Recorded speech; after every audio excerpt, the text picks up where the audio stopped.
మీరందరూ దేవుని మహాకృపలో వర్ధిల్లుతున్నారని నిరీక్షిస్తున్నాం. నిర్గమకాండం మీరు వింటున్నారు. అధ్యాయం వెంబడి అధ్యాయం దేవుని నోట మీరు వింటూ ఆనందిస్తున్నారు. ఈ గ్రంథం అయిపోవచ్చింది.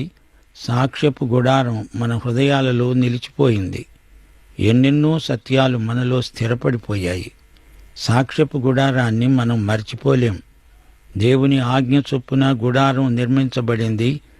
ఈరోజు నిర్గమకాండం 39వ అధ్యాయంలో ప్రధాన యాజకుడి దుస్తులను మనం పరిశీలిస్తాము. సోదరీ సోదరులారా, నేటి పాఠం నిర్గమకాండం 39వ అధ్యాయం. అంతా జాగ్రత్తగా వినండి. యెహోవా మోషేకు ఆజ్ఞాపించినట్లు పరిశుద్ధ స్థలములో అహరోను చేసే సేవ నిమిత్తము నీల ధూమ్ర రక్తవర్ణములు గల సేవా వస్త్రాలను అనగా ప్రతిష్ఠిత వస్త్రాలను కుట్టాడు. అహరోను ప్రధాన యాజకుడు. అతడు ధరించిన వస్త్రాలు యేసుక్రీస్తు వారి గుణాతిశయములను చాటుతున్నాయి. ఈ వస్త్రాల తయారీని గురించి ఇంతకు ముందు చెప్పుకున్నాము. మరోసారి వీటిని పునర్విమర్శ చేసుకుందాం. ఈ దుస్తులు పవిత్రమైనవి. ఎందుకనగా అవి సేవా వస్త్రములు. అతడు బంగారముతో నీల ధూమ్ర రక్తవర్ణములు గల నూలుతో పేనిన సన్ననారతో ఎఫోదును చేశాడు.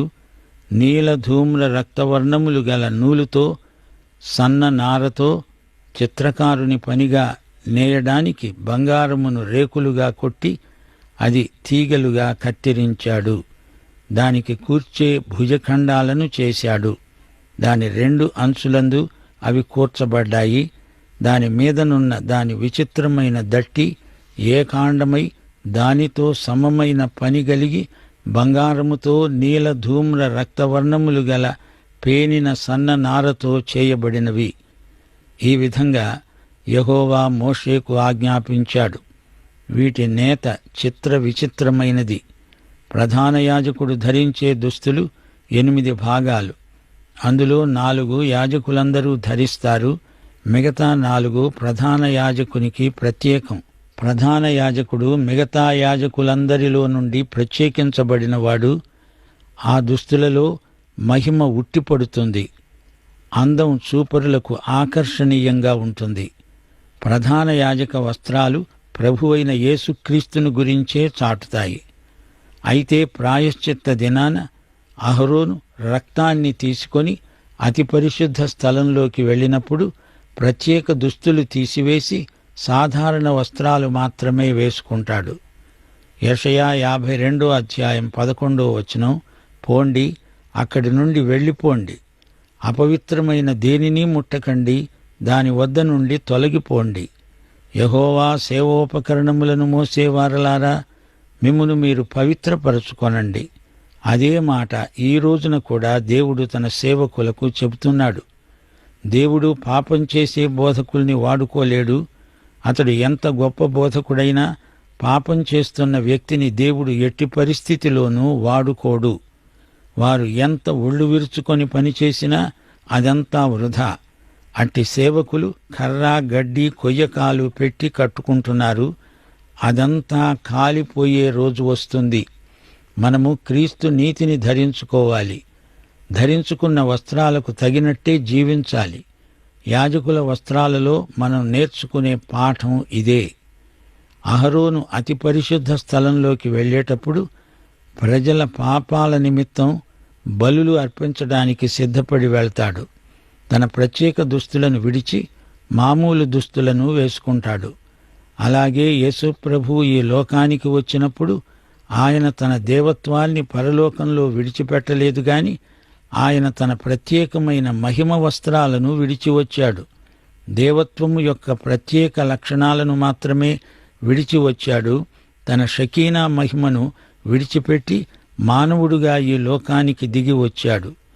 మానవ శిశువై జన్మించాడు. మానవ పాపానికి తానే బలైపోయాడు. తన మానవత్వంతోనే ఆయన చనిపోయాడు. దేవుడు శిలువ మీద చనిపోయాడు అంటే అర్థమేమిటి? దేవుడు చనిపోతాడా? చనిపోవడం మానవ లక్షణం. యేసుక్రీస్తు శిలువ మీద చనిపోయినప్పుడు ఆయన దేవుని నుండి వేరైపోయాడు. దైవత్రిత్వంలో ఎడబాటు కలిగింది. 2 కొరింథీ 5:21 ప్రకారం పాపమెరుగని ఆయనను దేవుడు మన కోసం పాపముగా చేశాడు. అయితే అప్పుడు కూడా దేవుడు క్రీస్తునందు లోకమును తనతో సమాధానపరుచుకున్నాడు. 2 కొరింథీ 5:19 సోదరీ సోదరులారా, ఇది ఒక మర్మం. దీనిని మనం పూర్తిగా గ్రహించలేము. బంగారు జవలలో పొదిగిన లేత పచ్చలను సిద్ధపరిచాడు. ముద్రలు చెక్కబడేటట్లు ఇశ్రాయేలీయుల పేర్లు వాటి మీద చెక్కబడ్డాయి. అవి ఇశ్రాయేలీయులకు జ్ఞాపకార్థమైన రత్నములు అయ్యేటట్లు ఎఫోదు భుజముల మీద వాటిని ఉంచాడు. ఆ విధంగా యెహోవా మోషేకు ఆజ్ఞాపించాడు. అతడు ఎఫోదు పనివలె బంగారముతో, నీలధూమ్ర రక్తవర్ణములు గల పంక్తులతో, సన్ననారతో చిత్రకారుని పనిగా పతకాన్ని చేశాడు. అది చచ్చౌకముగా ఉన్నది. ఆ పతకాన్ని మడతగా చేశాడు. అది మడవబడినదై జానెడు పొడుగు జానెడు వెడల్పు గలది. వారు దానిలో 4 పంక్తుల రత్నములను పొదిగారు. మాణిక్య గోమేధిక మరకతములు గల పంక్తి మొదటిది, పద్మరాగ నీల సూర్యకాంతమణులు గల పంక్తి రెండోది, గారుత్మతము యష్మురాయి ఇంద్రనీలము గల పంక్తి మూడవది, రక్తవర్ణపు రాయి సులిమాను రాయి సూర్యకాంతము గల పంక్తి నాలుగవది. వాటి వాటి పంక్తులలో అవి బంగారు జవలలో పొదిగింపబడినవి. ఆ రత్నములు ఇశ్రాయేలీయుల పేర్ల చొప్పున 12 ముద్రల వలె చెక్కబడిన వారి పేర్ల చొప్పున 12 గోత్రముల పేర్లు, ఒక్కొక్క దాని మీద ఒక్కొక్క పేరు చెక్కబడింది. వారు ఆ పతకానికి మేలిమి బంగారముతో అల్లిక పని అయిన గొలుసును చేశారు. వారు 2 బంగారు జవలను 2 బంగారు ఉంగరాలను చేసి ఆ 2 ఉంగరాలను పతకపు 2 కొనలలో ఉంచి, అల్లబడిన ఆ 2 బంగారు గొలుసులను పతకపు కొనలన ఉన్న ఈ 2 ఉంగరములలో వేసి, అల్లబడిన ఆ 2 గొలుసుల కొనలను ఆ 2 జవలకు తగిలించి ఎఫోదు భుజఖండముల మీద దాని ఎదుట ఉంచారు. వారు 2 బంగారు ఉంగరాలను చేసి ఎఫోదు ఎదుట ఉన్న పతకపు లోపలి అంచున దాని 2 కొనలకు వాటిని వేశారు. 2 బంగారు ఉంగరాలను చేసి ఎఫోదు విచిత్రమైన నడికట్టునకు పైగా దాని 2వ కూర్పునొద్ద ఉన్న దాని ఎదుటి ప్రక్కను ఎఫోదు 2 భుజఖండములకు దిగువను వాటిని వేశారు. ఆ పతకం ఎఫోదు విచిత్రమైన దట్టికి పైగా ఉండేటట్లు, అది ఎఫోదు నుండి విడిపోకుండానట్లు ఆ పతకమును దాని ఉంగరములను నీతి సూత్రముతో కట్టారు. ఆ విధంగా యెహోవా మోషేకు ఆజ్ఞాపించాడు. ఈ యాజక వస్త్రాలు రంగురంగుల ఆకర్షణలతో తయారు చేయబడినవి. ఎఫోదులో 2 రాళ్లున్నాయి. ఈ 2 భుజాల మీద పెట్టబడినవి. ఇశ్రాయేలు 12 గోత్రాల పేర్లు ఇటు 6 అటు 6 రాయబడి ఉన్నాయి. దీనిని బట్టి యేసు భుజబలం ఎంత గొప్పదో మనం గ్రహించగలం. ఆయన మనకు మహా గొప్ప కాపరి. ఆయన తప్పిపోయిన గొర్రెల కోసం వెతుకుతాడు. దొరికిన గొర్రెను భుజం మీద వేసుకుంటాడు. హెబ్రీ పత్రిక 7:25 ఈయన తన ద్వారా దేవుని వద్దకు వచ్చే వారి పక్షమున విజ్ఞాపనము చేయడానికి నిరంతరము జీవిస్తున్నాడు గనుక వారిని సంపూర్ణముగా రక్షించడానికి శక్తిమంతుడై ఉన్నాడు. ప్రధాన యాజకునికి న్యాయ విధాన పథకం ఉన్నది. అతని ఎఫోదు చొక్కాయి కేవలం నూలుతో అల్లిక పనిగా చేశారు. ఆ చొక్కా మధ్య ఉన్న రంధ్రము కవచరంధ్రము వలె ఉన్నది. అది చినిగిపోకుండా దాని రంధ్రానికి చుట్టూ గోటు ఉన్నది. చొక్కా అంచుల మీద నీల ధూమ్ర రక్తవర్ణములు గల పేనిన నూలుతో దానిమ్మ పండ్లను చేశారు. వారు మేలిమి బంగారుతో గంటలను చేసి ఆ దానిమ్మ పండ్ల మధ్యన, అనగా ఆ చొక్కా అంచుల మీద చుట్టూ ఉన్న దానిమ్మ పండ్ల మధ్య ఆ గంటలను పెట్టారు.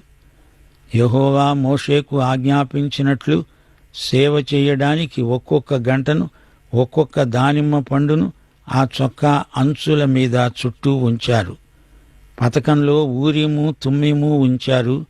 ఈ రెండు భవిష్యత్తును గురించి ప్రవచించడానికి వాడే రాళ్ళు. పతకం మీద ఉన్న వెలగల రాళ్ళు మనకు గొప్ప సత్యాన్ని నేర్పుతాయి. ఆయన మనలను తన హృదయంలో దాచుకుంటున్నాడు. యోహాను సువార్త 3:16 ఏమంటోంది? దేవుడు లోకమును ఎంతో ప్రేమించాడు, ఆయన తన అద్వితీయ కుమారునిగా పుట్టినవానియందు విశ్వాసముంచే ప్రతివాడు నశింపక నిత్య జీవము పొందునట్లు ఆయనను అనుగ్రహించాడు. దేవునికి మన పట్ల ఎంతో ప్రేమ.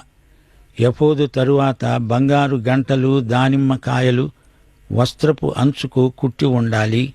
అతడు అతి పరిశుద్ధ స్థలంలోనికి వెళ్ళినప్పుడు అతడు తిరుగుతున్నంతసేపు గంటలు మోగుతాయి. దానిమ్మ పండ్లు విశ్వాసి యొక్క ఫలభరితమైన సేవను సూచిస్తాయి. గంటలు విశ్వాసి యొక్క సాక్ష్యాన్ని చూపుతాయి. ఫలభరితమైన సేవ, నమ్మకమైన సాక్ష్యం ఈ రెండూ విశ్వాసికి ఉండాలి.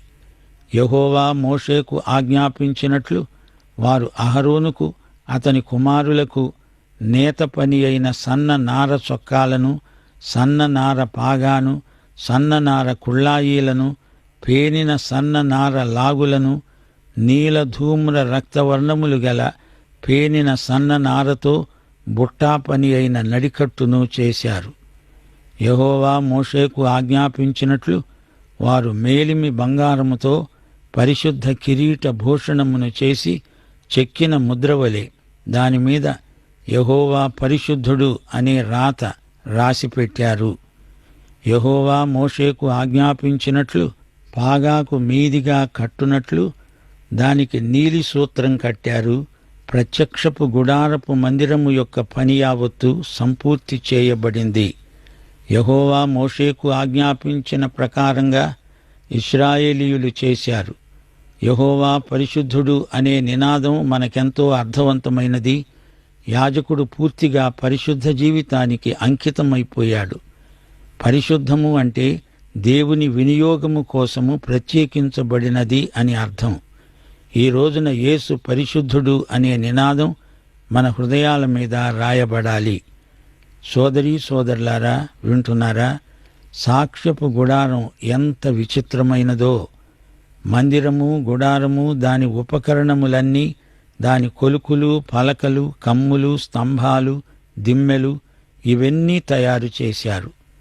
ఎరుపు రంగు వేసిన పొట్టేళ్ల తోళ్ల పైకప్పు, సముద్రవత్సల తోళ్ల పైకప్పు, కప్పు తెర, సాక్ష్యపు మందసం, దాని మోతకర్రలు, కరుణాపీఠం, బల్ల, దాని ఉపకరణాలన్నీ, సముఖపు రొట్టెలు, పవిత్రమైన దీపవృక్షం సవరించే దాని ప్రదీపాలు, అనగా దాని ప్రదీపముల వరస, దాని ఉపకరణములన్నీ, దీపము కొరకు తైలము, బంగారు వేదిక, అభిషేక తైలము, పరిమళ ధూపద్రవ్యాలు, ద్వారానికి తెర, ఇత్తడి బలిపీఠము, దానికున్న ఇత్తడి జల్లెడ, దాని మోతకర్రలు, దాని ఉపకరణములన్నీ, గంగాళము, దాని పీట, ఆవరణపు తెరలు, దాని స్తంభాలు, దాని దిమ్మెలు, ఆవరణ ద్వారానికి తెర, దాని తాళ్ళు, దాని మేకులు, ప్రత్యక్షపు గుడారంలో మందిర సేవ కొరకైన ఉపకరణములన్నీ, పరిశుద్ధ స్థలంలోని యాజక సేవార్థమైన వస్త్రాలు,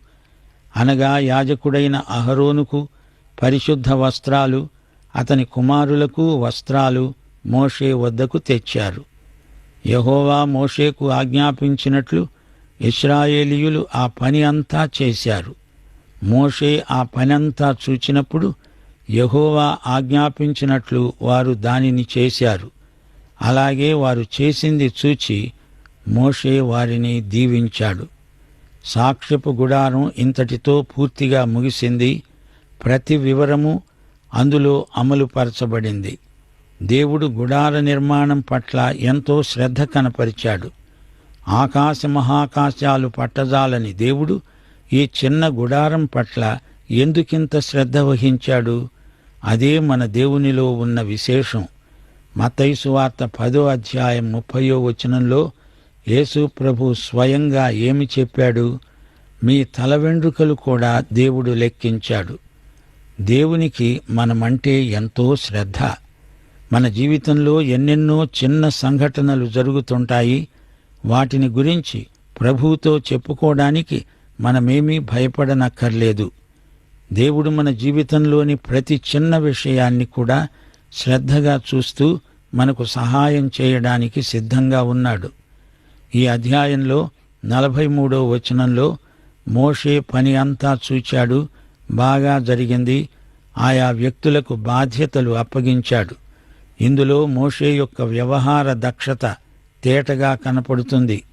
తన పనివారిని నమ్మాడు, వారి చేత మంచి పని చేయించాడు. మోషే అందరితో కలిసికట్టుగా పనిచేశాడు. అతడు గొప్ప నాయకుడు. సోదరీ సోదరులారా, మీలో గొప్ప నాయకులు ఎవరైనా ఉన్నారా? నాయకులు కావాలని ఆశిస్తున్నారా? మోషే దగ్గర నేర్చుకోండి. నీ దగ్గర నీ కింద పనిచేసే వారిని నీవు నమ్మాలి. వారిలో ఊరిక తప్పులు పట్టి వారిని సతాయించకూడదు, వారిని ప్రోత్సహించాలి. పని పూర్తి అయిన తరువాత మోషే తనిఖీ చేశాడు. దేవుడు చెప్పినట్లు వీరు చేశారా లేదా అని చూచాడు. వారు మంచి పని చేసినట్లు చూచి ప్రశంసించి వారిని దీవించాడు. క్రైస్తవ నాయకుడు తన వద్ద పనిచేసే వారికి మంచి బహుమానాలు ఇవ్వాలి. మంచి పని చేశావు అని మెచ్చుకోవాలి. పనులను పర్యవేక్షించాలి. సక్రమంగా సమస్తమును జరిగేటట్లు చూడాలి. సహాయపడిన వారికి కృతజ్ఞతలు చెప్పాలి. పని చక్కగా జరిగినప్పుడు చూచి ప్రశంసించడం దేవుని లక్షణం. ఆదికాండంలో దేవుడు సృష్టి అంతా చేసిన తరువాత తాను చేసినది యావత్తును చూచినప్పుడు అది చాలా మంచిదిగా ఉన్నది అని చెప్పాడు. ఈ అధ్యాయంలో యాజకుల దుస్తుల విషయం పేర్కొనబడింది. యాజకులు పరిశుభ్రంగా ఉండాలి.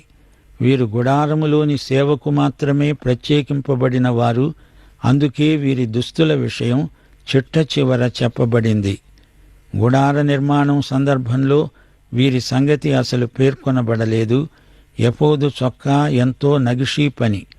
అలాగే తెరలు కూడా ఎంతో అందంగా తయారు చేశారు. యాజకుడు ధరించే పతకం కూడా ఎంతో చక్కగా తయారు చేయబడింది. అభిషేక తైలం కూడా ఈ అధ్యాయంలో పేర్కొనబడింది. ఈ తైలం ఎంతో పరిమళ సువాసన గలది. ఇందులో ఆలివ్ నూనె కలిసింది. ఈ పరిమళ తైలం యాజకుని మీద మాత్రమే కాదు, గుడారములోని వస్తువులన్నిటి మీద ప్రోక్షించబడుతుంది. ఈ తైలాన్ని అందరూ తయారు చేయకూడదు. ఈ పరిమళ తైల సువాసన యేసుక్రీస్తునందలి కృపలకు సూచనగా ఉంది. ప్రకటన గ్రంథం 3వ అధ్యాయం 18వ వచనం ప్రభు అన్నాడు, నీకు దృష్టి కలుగునట్లు నీ కన్నులకు కాటుకను నా వద్ద కొనుక్కో. ఇది ఆధ్యాత్మిక చికిత్స. ఈ పరిమళ తైలంలో వాడబడిన దినుసులు ప్రత్యేకమైనవి. గోపరసము, లవంగి పట్ట, నిమ్మగడ్డి, ఆలివ్ నూనె, వీటితో ప్రతిష్టాభిషేక తైలము తయారు చేశారు. ఈ పరిమళ సువాసన చాలా ఘాటైనది. 45వ కీర్తన 2వ వచనం, నరుల కంటే నీవు అతి సుందరుడవై ఉన్నావు. నీ పెదవుల మీద దయారసము పోయబడి ఉన్నది. నీవు నీతిని ప్రేమించి భక్తిహీనతను ద్వేషిస్తున్నావు. కావున దేవుడు నీ దేవుడే చెలికాండ్ర కంటే హెచ్చగునట్లుగా నిన్ను ఆనంద తైలముతో అభిషేకించి ఉన్నాడు. నీ వస్త్రము గోపరసవాసనే, అగరువాసనే, లవంగ పట్టవాసనే. పరమగీతంలో పరిమళ తైలం సువాసన అంతటా గుబాళిస్తుంది.